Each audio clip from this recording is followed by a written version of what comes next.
は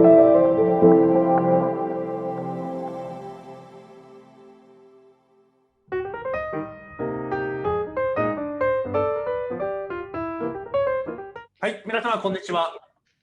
X-Wing TV のふみでございます。いつも皆さんありがとうございます。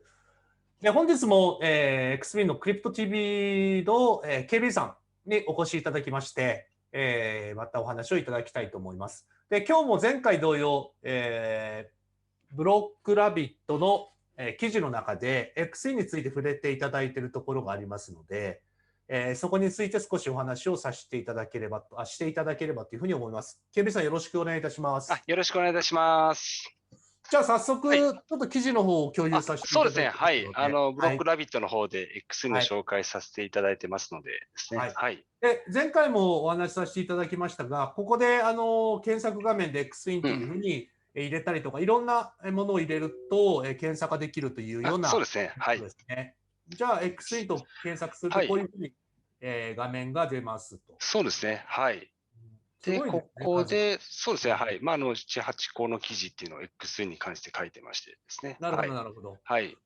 じゃあ、そうですね。583話。これですね。はい。そうですね。こちらちょっと。FTX が米国テック株の取り扱い開始とジェネシスの貸し出し額が前期比で倍以上に、それでクリプト関税。実は X-Wing インベストメントというのがあるっていうところでですね。なるほど、なるほど。でちょっと見て、はい、そうですね、はい。ですね、こちらの記事は、実は私が書いたものではなくて、はい。で、前任者の翔さんが書いてるものです。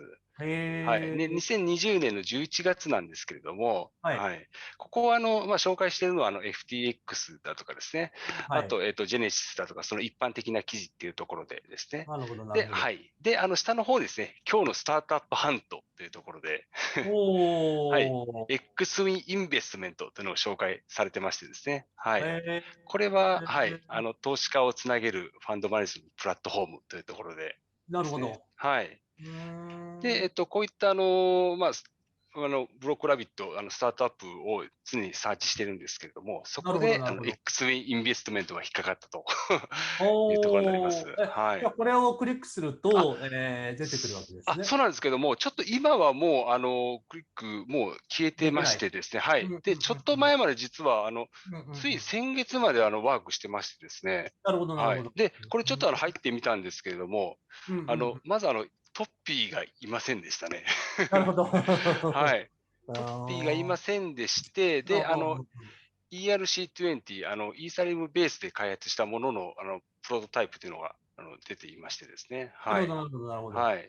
じゃあ、あれですね、本当開発当時に、もうケルビンと私で昨年度、帰ってきた時に2020年の8月ぐらいにいろんなことを、検討しながらやっていた時の、多分、状況をインベスターが見て探してくれたっていうことなんですね。そうなんですよ。はい。はい。そういったところで、アンテナ広げてたのが、この X-Wing インベストに引っかかってですね。なるほどね。はい。そういうことですか。リトルモンスターっていうのは先ほど、ありましたけど、ブロックラビットを、運営している、そうですね。はい。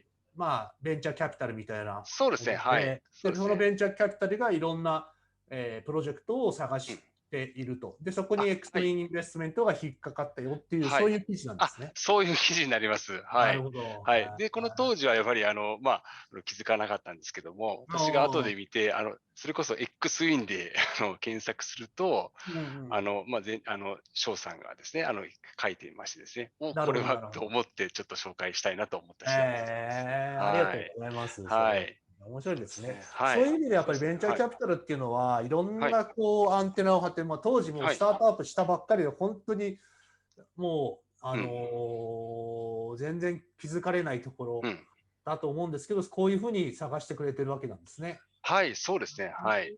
そういったところでいろいろ、こういったなんですかね、このつながりっていうのができるっていうのがこのプラットフォーム、ブロックラビットのいいところかなと思ってますのでですね。はい。わかりました。はい。じゃあ次はですね。そうですね。はい。766話。僕は、はい。キャサデラキャピタル。ようこそ、キャサデラキャピタルということです。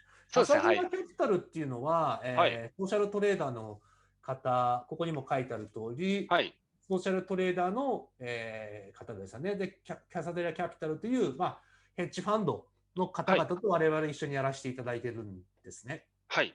で、そのことを書いていただいてるってことですね。そうです。はい。こちらも、日本語訳にしたっていうところなんですけど、ここはあれですね、全翻訳というよりは、私はちょっと付け加えてなるほど、なるほど。はい。いろいろ話したっていうところがございます。ちょっと説明していただいてよろしいですか？そうですね。はい。では、まず最初からですかね。はい。で、こちらですね、まず、前回のその弱気相場というのがございましてですね、ずっとマーケットを見てたわけなんですよね。なるほど、なるほど。はい。で、その当時でも、アルトコインに、どんどん配分をしていったっていうところになります。はい。チェーンリンク、カルダノ、ポルカドット、ステラルーメンですね。はい。で、こちらはですね、長年のその研究者とかそういったところのトレーダーとか、トレーディングとかはしておりませんけれども、いろんなですね、自分自身ですね、経験からですね、いろんな罠とかを避けてきたというところで、かなり自信を持っていらっしゃるというところでですね。ああ、なるほど、なるほど。この私はっていうのは、キャサデラ・キャピタルさんがっていうことなんですね。そうです、はい。キャサデラ・キャピタルが、もう今までこういったなんですかね、荒波に揉まれて、なるほど、なるほど。はい。自分自身の考えに至ったっていうところですね。なるほど。はい。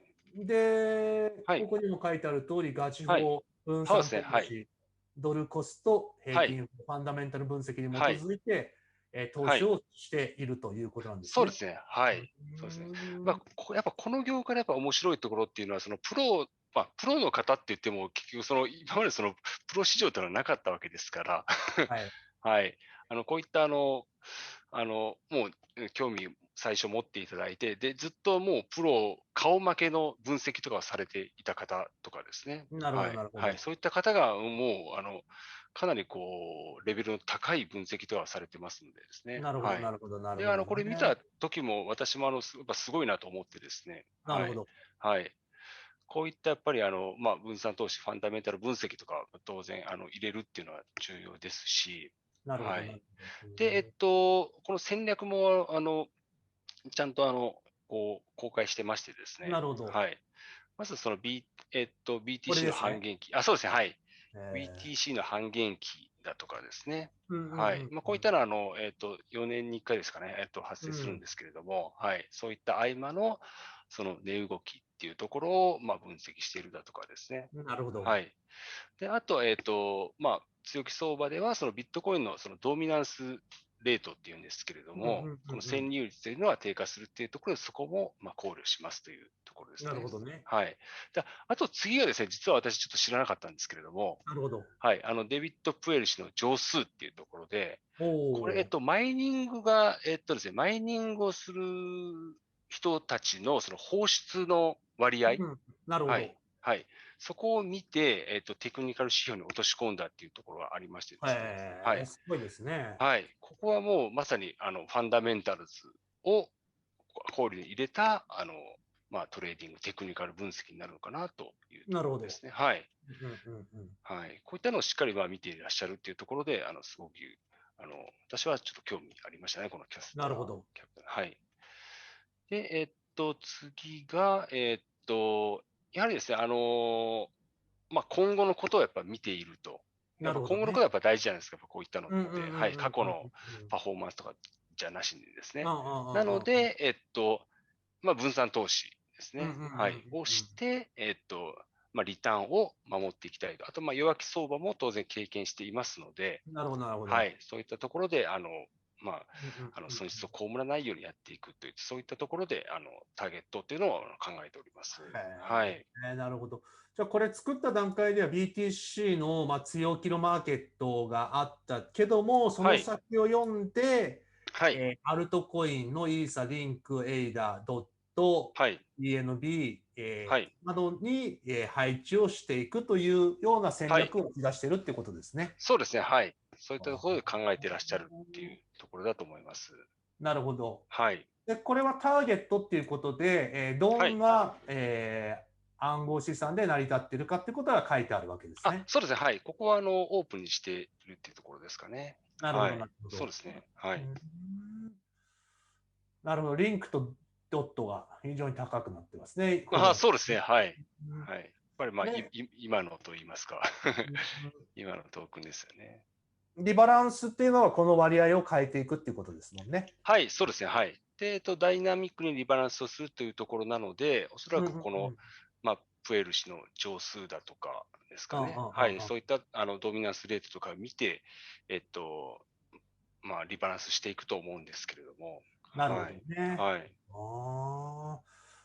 なるほど。あと、マネージャーフィーとして 3% いただいているという、そうですね。はい。ですね。はい。そういったところです。はい。これは本当に便利ですね。まず分散投資をするというのは、投資をする際のリスクを軽減するための、まあ、定石というかですね。